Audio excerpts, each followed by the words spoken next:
Hello, you beautiful parents and students. Another episode of Uncle Code Review, and I'm gonna review another code and another student's task and activities. Let's see what we're gonna face by today. Okay, hello, Ash and Maysam. Hello. How are Hello. Hi. Good. So excited about this student today. you? Oh, let us know who is this guy or gal. All right. So today we're gonna have a student who joined back in 2018. Okay, His name is Aditya, and he's only 11 years old. Now he's 11. 11 years old, So 2018. That's great, fantastic. yeah, this is Aditya. Aditya. That's interesting. Okay, hello, Aditya. And I'm very happy that you've been with us for around more than 2 years, and now you're 11 years old. Let's see what you've done. That's great.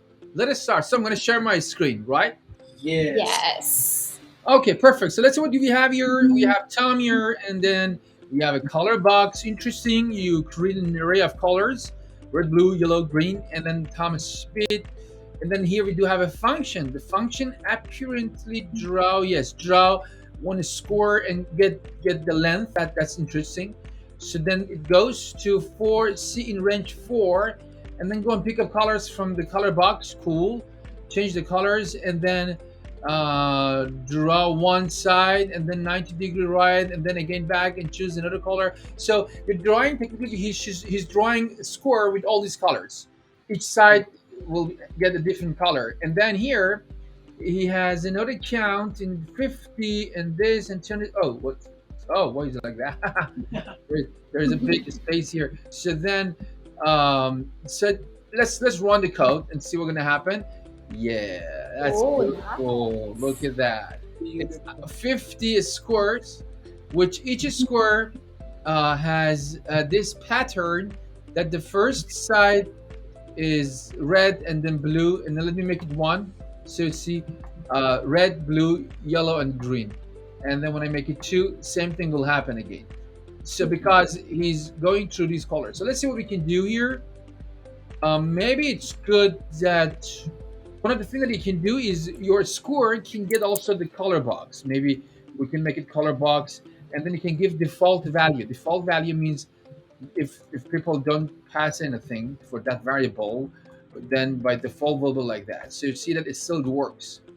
I mean, like it's a better score function. It does get this, and then here also you have the chance to create another four colors, for example, and that's one thing. And so it should be always four colors because the way that he wrote the code, he moved through this color box. It's very important to be four colors. If for example, if I make it two colors, bad things will happen. It will be like that. I'm not gonna go for that. So and then an error will be created because if you open here, you see there's an error. It says that you want to go four, but this is only two elements. So in the way that he route, it should be definitely four colors all the time.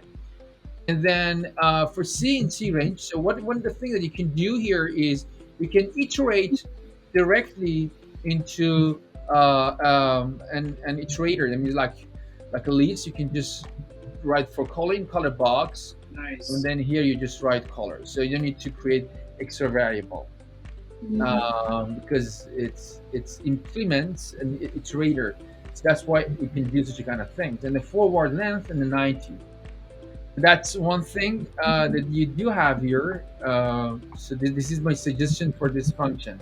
You're gonna get better here, and that's really cool. I don't know what is this data is, so let's forget it.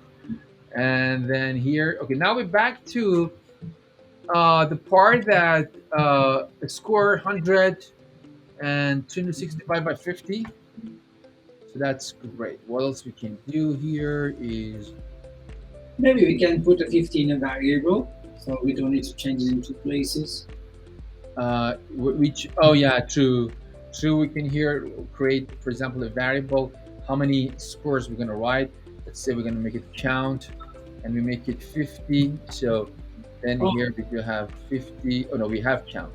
Okay, so call it score count.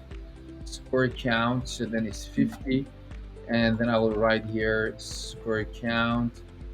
Oops. And then here we're going to have score count.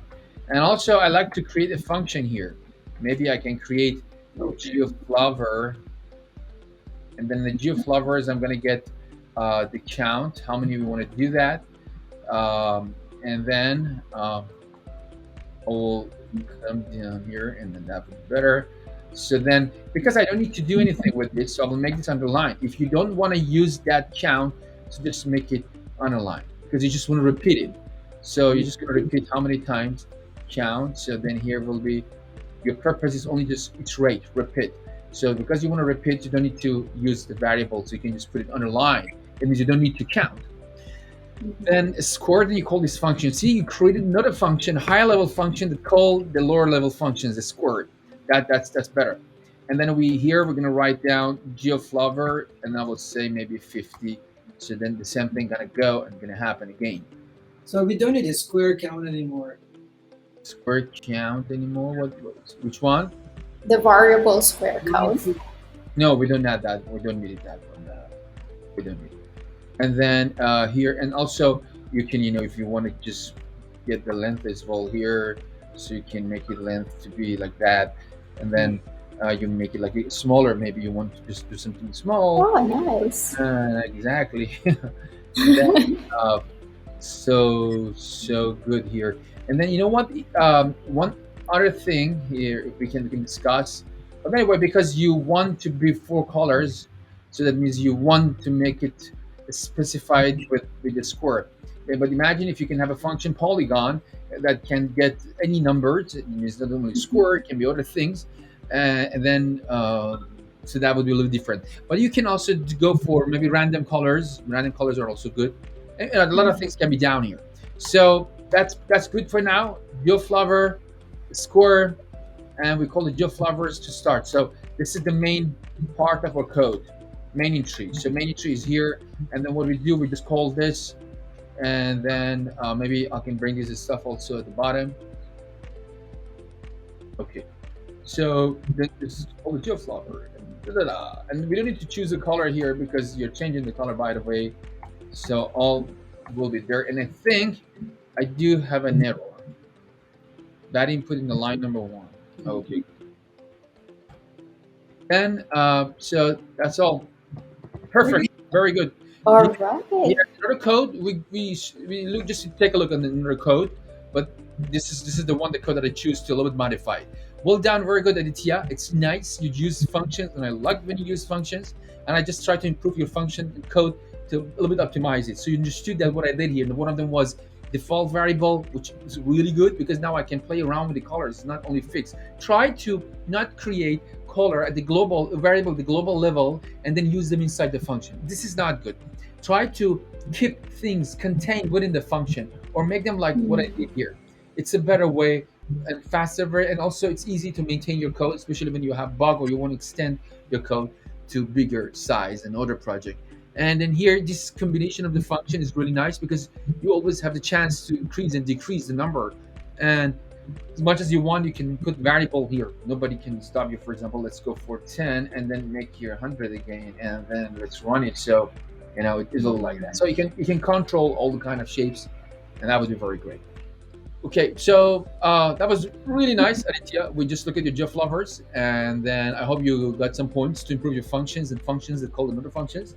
So we are very happy that we check your code, and we do have a message for you, and we like to tell you I this one. love this part. So be ready, and all of us, we want to tell you something very important because you have to know that you are programmer.